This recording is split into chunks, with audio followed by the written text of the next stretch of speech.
സ്നേഹം നിറഞ്ഞ പ്രേക്ഷകർക്ക് ഉയരങ്ങൾ എന്ന പരിപാടിയിലേക്ക് സ്വാഗതം. ഇന്ന് ഞങ്ങൾ വന്നെത്തിയിരിക്കുന്നത് ഫോർട്ട് കൊച്ചി കരിവേലിപ്പടി എന്ന സ്ഥലത്താണ്. കഴിഞ്ഞ കുറച്ച് എപ്പിസോഡായിട്ട് നമ്മൾ വളരെയധികം വ്യത്യസ്തമായ ആളുകളെയാണ് നമ്മൾ പരിചയപ്പെടുത്തിയിട്ടുള്ളത്. പക്ഷേ ഇന്ന് നമ്മൾ എത്തിയിരിക്കുന്നത് ഇതുവരെയും പരിചയപ്പെടാത്ത മേഖലയും ആ മേഖലയിൽ പ്രവർത്തിക്കുകയും അതിനോടനുബന്ധിച്ച് അദ്ദേഹം ഉയരങ്ങൾ എത്തിയിട്ടുമുള്ള ഒരു വ്യക്തിയാണ് പരിചയപ്പെടുത്തുന്നത്. സാധാരണഗതിയിൽ നമ്മളുടെ പോക്കറ്റിലെ പൈസ ചോർന്നു പോകുന്നത് നമ്മൾ അറിയാറില്ല, അറിഞ്ഞാൽ തന്നെ അത് അത്രക്ക് കെയർ ചെയ്യാറില്ല. പക്ഷെ നമ്മുടെ ഇന്ത്യക്ക് പുറത്ത്, പ്രത്യേകിച്ച് അമേരിക്ക എടുത്തു കഴിഞ്ഞാൽ അമേരിക്കയിലെ ഭൂരിഭാഗം ജനങ്ങളും പ്രത്യേക തരം സ്റ്റൈൽ ജീവിതമാണ് ജീവിക്കുന്നത്. അത് ഒന്നാമത് നിലനിൽക്കുന്നത് തന്നെ അവരുടെ ഇൻഷുറൻസ് മേഖല. ഇൻഷുറൻസ് മേഖല തകർന്നു കഴിഞ്ഞാൽ അമേരിക്ക തന്നെ ഉണ്ടാകുകയില്ല എന്നാണ് പറയുന്നത്. നമുക്ക് നമ്മുടെ ഇന്ത്യയിലെ കാര്യമെടുക്കാം. ഈ കാണുന്ന എല്ലാവരും ഇൻഷുറൻസ് ആയിട്ട് ബന്ധപ്പെട്ട് ആരെങ്കിലും ഇൻഷുറൻസ് പോളിസി എടുത്തിട്ടുണ്ടെന്നോ നിങ്ങൾ ചോദിച്ചു കഴിഞ്ഞാൽ ഒരു ഭൂരിഭാഗം 75 അല്ലെങ്കിൽ 80% അത് എടുത്തിട്ടുണ്ടാവില്ല, വലിയ കെയറില്ല നിങ്ങൾ നമുക്ക് പറയുള്ളൂ. പക്ഷെ എന്തെങ്കിലും അപകടമോ അതല്ലെങ്കിൽ ഭാവിയിൽ നമ്മുടെ പിള്ളേരുടെ ഭാവിയെ പറ്റി ആലോചിക്കുമ്പോൾ നമുക്കത് എടുത്തേ മതിയാവും. അതുപോലെ അങ്ങനത്തെ കാര്യങ്ങളിലേക്ക് വരുമ്പോൾ ഇതേപോലുള്ള മനുഷ്യരെ നമുക്ക് ആവശ്യമാണ്. നമ്മളിന്ന് പരിചയപ്പെടുത്തുന്നത് ലൈഫ് ഇൻഷുറൻസ് കോർപ്പറേഷൻ ഓഫ് ഇന്ത്യയുടെ എറണാകുളത്ത് അറിയപ്പെടുന്ന നിജു മോഹൻദാസിനെയാണ്. അദ്ദേഹത്തിൻ്റെ ഉയർച്ചയും അദ്ദേഹം ഈ LICയിലേക്ക് വരാനുണ്ടായ കാരണങ്ങളും നമുക്ക് ചോദിച്ച് മനസ്സിലാക്കാം. നമസ്കാരം. നമസ്കാരം. ആദ്യത്തെ ചോദ്യം എല്ലാവരും പ്രതീക്ഷിക്കുന്ന ചോദ്യം തന്നെയാണ്.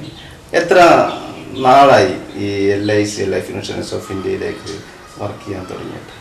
ഞാൻ ഈ ഒരു സ്ഥാപനത്തിലേക്ക് എത്തിച്ചേർന്നിട്ട് 1993 ഓഗസ്റ്റ് 8 തീയതിയാണ് ഞാൻ ഈ മഹത്പ്രസ്ഥാനത്തിലേക്ക് ഒരു ഏജൻ്റായിട്ട് കടന്നു വരുന്നത്. അപ്പം അതിനുശേഷം അന്ന് മുതൽ ഇങ്ങോട്ട് ഈ LICയുടെ ആ ഒരു സേവന ബന്ധാവിലൂടെ ഒരു ഏതാണ്ട് 2100ഓളം നമ്മളുടെ കൊച്ചി നിവാസികൾക്ക് ഇൻഷുറൻസ് നൽകുവാനും അതിലൂടെ ജനങ്ങളിലേക്ക് സേവന തൽപരനായിട്ട് ഇറങ്ങുവാനും സാധിച്ചിട്ടുണ്ട്. അതിൽ വളരെയധികം കൃതാർത്ഥനാണ്. നമ്മൾ സ്വാഭാവികമായിട്ടും ഒരു മേഖല തിരഞ്ഞെടുക്കാൻ എന്തെങ്കിലും ഒരു കാരണം കാണും. അതല്ലെങ്കിൽ വിദ്യാഭ്യാസത്തിന് ശേഷം ഈ മേഖലയിലേക്ക് വരുന്നതിന് മുമ്പ് വേറെ ഏതെങ്കിലും ഇതിൽ വർക്ക് ചെയ്തിട്ടുണ്ടോ? അങ്ങനെ ചോദിക്കുകയാണെങ്കിൽ ഞാൻ അറിയാമല്ലോ, ഞാനത് ഈ ഫീൽഡിലേക്ക് കടന്നു വരുന്നത് 93-ലാണ്. 93-ല് അന്ന് നമ്മൾ SSLC കഴിഞ്ഞ് കഴിഞ്ഞാൽ ഉടനെ ഞാനൊരു സാധാരണ ഒരു കുടുംബത്തിലായിരുന്നു ജനിച്ചു വളർന്നത്. അപ്പോൾ അതുകൊണ്ട് തന്നെ SSLC കഴിഞ്ഞപ്പോൾ ഇനി എന്ത് എന്നുള്ളൊരു ചിന്തയായിരുന്നു എൻ്റെ മനസ്സിനെ അപഗ്രഥിച്ചത്. അപ്പോൾ സാധാരണ ചെറുപ്പക്കാർക്കുണ്ടാകുന്ന എല്ലാ തരത്തിലുള്ള മോഹങ്ങളും എൻ്റെ മനസ്സിലുണ്ടായിരുന്നു. എത്രയും വേഗത്തിൽ അതെല്ലാം കെട്ടിപ്പടുക്കുക എന്നുള്ളൊരാശയം. അതിന് ഞാൻ ആദ്യം ഒരു 1-2 ചെറിയ പ്രൈവറ്റ് ജോലികളിൽ പ്രവേശിച്ചെങ്കിലും അത് പോരാ. അതിലൂടെ ഞാൻ ആഗ്രഹിക്കുന്ന തരത്തിലുള്ള ഒരു ഉയർച്ച എനിക്ക് സാധ്യമാവില്ല എന്ന് തോന്നുകയും അത്തരത്തിൽ എന്നെ സഹായിക്കാനായിട്ട് എൻ്റെ ഒരു സുഹൃത്ത് വഴി LICയിലെ ഒരു ഡെവലപ്മെൻറ്റ് ഓഫീസർ ശ്രീ N മുരളീധരനെ ഞാൻ പരിചയപ്പെടുകയുണ്ടായി. അദ്ദേഹത്തിൻ്റെ ആ ഒരു മാർഗനിർദ്ദേശങ്ങളനുസരിച്ച് ഞാൻ LIC എന്ന പ്രസ്ഥാനത്തിലേക്ക് കടന്നു വരികയും അതിൽ ഞാൻ മനസ്സിലാക്കിയത്, അന്നത്തെ എൻ്റെ ആ ഒരു ചെറിയ പ്രായത്തിൽ എനിക്ക് മനസ്സിലാക്കാൻ സാധിച്ചത്, തീർച്ചയായിട്ടും നമുക്ക് അധികം പണച്ചെലവില്ലാതെ സമൂഹത്തിലേക്ക് ഇറങ്ങിച്ചെല്ലുന്നതിലുപരി എൻ്റെ ചെറുതിലെ മുതലുള്ളൊരു ആഗ്രഹമായിരുന്നു ഒരുപാട് വലിയ വ്യക്തികളെ പരിചയപ്പെടണം എന്നുള്ളൊരു ആഗ്രഹം കുഞ്ഞിലെ മുതൽ തന്നെ എനിക്ക് മനസ്സിലുണ്ടായിരുന്നു.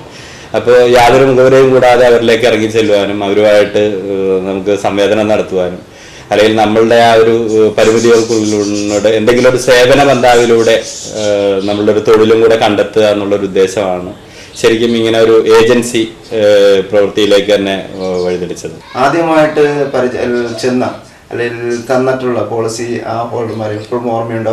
എങ്ങനെയാണ്? തീർച്ചയായിട്ടും അവരെ മറന്നുകൊണ്ടുള്ള ഒരു വളർച്ച ഒരിക്കലും നമുക്ക് സാധ്യമാവില്ല എന്ന് വിശ്വസിക്കുന്നത്. കാരണം ആദ്യമായിട്ട് തന്നത് മുതൽ ചുരുക്കി പറഞ്ഞാൽ ഇന്ന് ഞാൻ ഈ സ്റ്റുഡിയോയിൽ ഇരിക്കുന്ന ഈ സമയം വരെ എന്നോട് സഹകരിച്ചിട്ടുള്ള എല്ലാ കസ്റ്റമേഴ്സിനെയും എന്നും മനസ്സിൽ പ്രാർത്ഥിച്ചുകൊണ്ടാണ് നമ്മളുടെ ഓരോ ദിവസം നമ്മൾ തുടങ്ങുന്നത്. എങ്കിലും ആദ്യമായിട്ട് ഒരു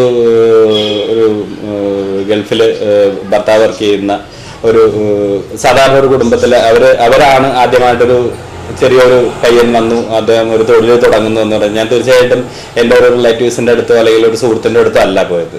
വളരെ കുറച്ച് വിട്ടുമാറിയിട്ടുള്ള ഒരു വീട്ടിലോട്ട് ഞാൻ മനസ്സിലാക്കിയത് അവിടെ വീട്ടിൽ അവർക്കൊരു ഇൻഷുറൻസ് എടുക്കാനുള്ള സാധ്യത ഉണ്ടെന്ന് മനസ്സിലാക്കി അവരുടെ വീട്ടിലേക്ക് കടന്നു ചെല്ലുകയും അവരോട് ഇത്തരത്തിൽ ഇങ്ങനെ ഒരു ചെറിയൊരു പ്രോജക്റ്റിനെ കുറിച്ച്, കാരണം അന്നത്തെ കാലഘട്ടത്തിൽ ഏതാണ്ട് 100 രൂപ മുതൽ മാസം സമ്പാദിക്കുന്ന തരത്തിലുള്ള സ്കീമുകൾ ഒരാളുകൾ എടുക്കുമായിരുന്നു.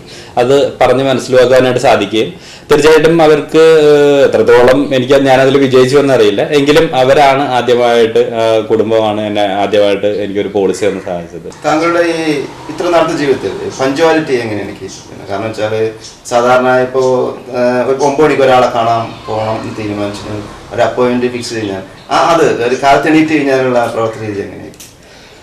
ഇത്തരത്തിലുള്ള ഒരു ജോലിക്ക് ഏറ്റവും ആദ്യം വേണ്ടത് താങ്കൾ ഉദ്ദേശിച്ച പോലെ തന്നെ പങ്ക്ച്വാലിറ്റിയാണ്. കാരണം ഈ ജോലി എന്നല്ല, എന്നെ സംബന്ധിച്ചിടത്തോളം പറയുകയാണെങ്കിൽ സ്വയം തൊഴിലിൽ ഏർപ്പെടുത്തിയിട്ടുള്ള എല്ലാവരും തന്നെ അവരുടെ ആ ഒരു കൃത്യനിഷ്ഠമായിട്ടുള്ള, കാരണം എത്രയോ മഹാരഥന്മാരായിട്ടുള്ള വ്യക്തികൾ ഇതിനകത്ത് ഉയർന്നു വരുന്നത് തീർച്ചയായിട്ടും അവരുടെ പലരുടെ ബുക്കുകൾ നമ്മൾ വായിക്കുമ്പോഴാണെങ്കിലും മനസ്സിലാക്കുമ്പോഴാണെങ്കിലും തീർച്ചയായിട്ടും കൃത്യനിഷ്ഠ ഉള്ളവർക്ക് മാത്രമേ നമ്മളുടെ ഈ ഇത്തരത്തിലുള്ള ഒരു പ്രസ്ഥാനത്തിലൂടെ വിജയിക്കുവാനായിട്ട് സാധിക്കുകയുള്ളൂ.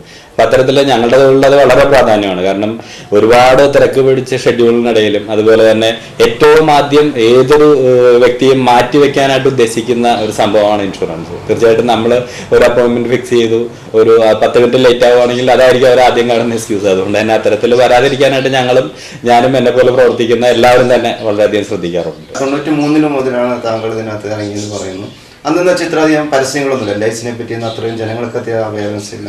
അതുപോലെ ഇപ്പോൾ വന്നിരിക്കുന്ന ന്യൂ ജനറേഷൻ ബാങ്കുകൾ, ന്യൂ ജനറേഷൻ ഇൻഷുറൻസ് കമ്പനികളൊന്നും ഇന്ത്യയെ കേരളത്തെ ബാധിച്ചിട്ടില്ല. അപ്പൊ സ്വാഭാവികമായിട്ടും ജനങ്ങൾ ചെന്ന് പറഞ്ഞു കൊടുക്കുന്ന ഒരു അറിവ് മാത്രമേ അവർക്കുള്ളൂ.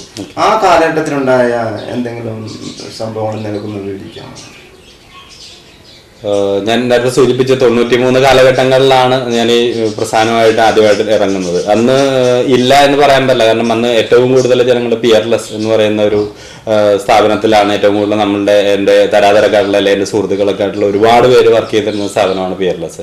അപ്പോൾ ആ സമയത്ത് നമ്മളൊരു ഗവൺമെന്റ് ബാക്കപ്പ് ഉള്ള ഒരു കമ്പനി എന്നുള്ള നിലയ്ക്കാണ് നമ്മൾ LIC. പിന്നെ നമുക്ക് എല്ലാവർക്കും അറിയാം, ഇന്ന് ഇന്ത്യയിലെ ഏറ്റവും വലിയ പൊതുമേഖലാ സ്ഥാപനമാണ് LIC. പിന്നെ അത് കൂടാതെ തന്നെ ഇതിന്റെ ഉപഭോക്താക്കളായിട്ടുള്ള ഒരുപാട് പേര്, ഇന്ന് ഏതാണ്ട് ഒരു 7 ലക്ഷം, നമ്മുടെ ഇത് പറയുകയാണെങ്കിൽ 7 ലക്ഷം കോടി ലൈഫ് ഫണ്ടുള്ള ഒരു സ്ഥാപനത്തിനെയാണ് ഞങ്ങൾ റെപ്രസെന്റ് ചെയ്യുന്നത്.